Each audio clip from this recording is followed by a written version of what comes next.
Сәлем достар, бүгін сіздерге үй жағдайында пельменнің осындай қамыры жыртылмай, жылтырап әдемі болып шығатын рецептпен бөлісемін. Міндетті түрде жасап көріңіздер. Ең алдымен бір жұмыртқамыздың үстіне суымызды, тұзымызды салып араластырып, қаттылау қамыр илейміз.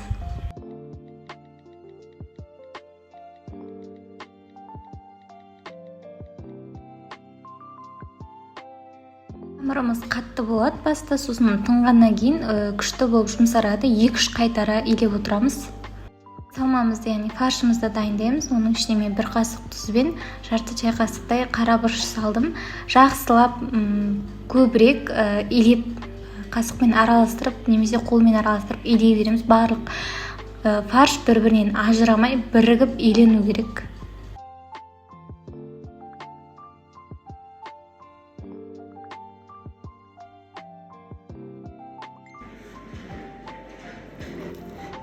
Фаршымыз осылай видеода көріп отқаныңыздай бірігіп ажырамай илену керек осылай.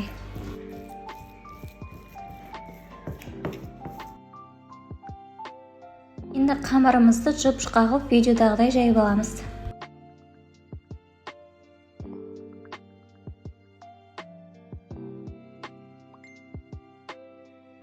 Пельменімізді түйіп дайындап болғанша сорпамызды бөлек қайнатып, ішіне өзіңіз қалаған көкөністерді салып, сорпаңызды бөлек дайындап аласыз.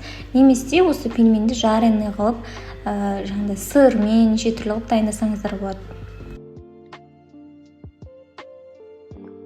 Қағып жайып алған қамырымызды оқтауымызға орап, осы видеодағыдай бәрін бірдей көлемде 4 бұрыштетіп кесіп аламыз.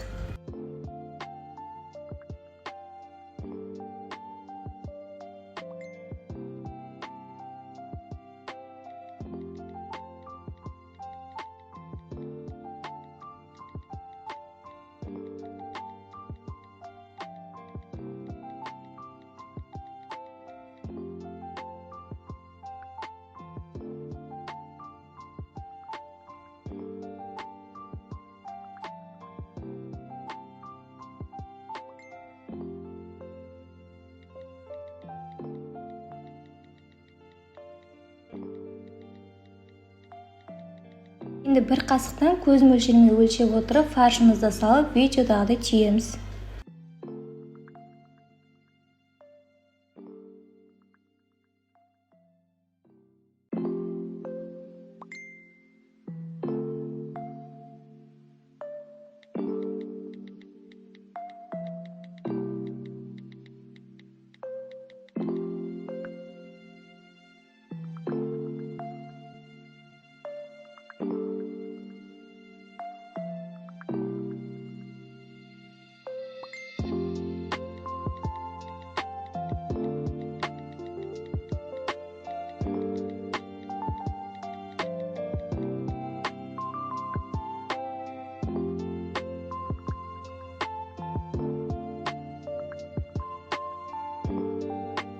Осы рецептпен морозилке қатырып, замороженный қылып дайындап алсаңыздар болады өздеріңіз үшін.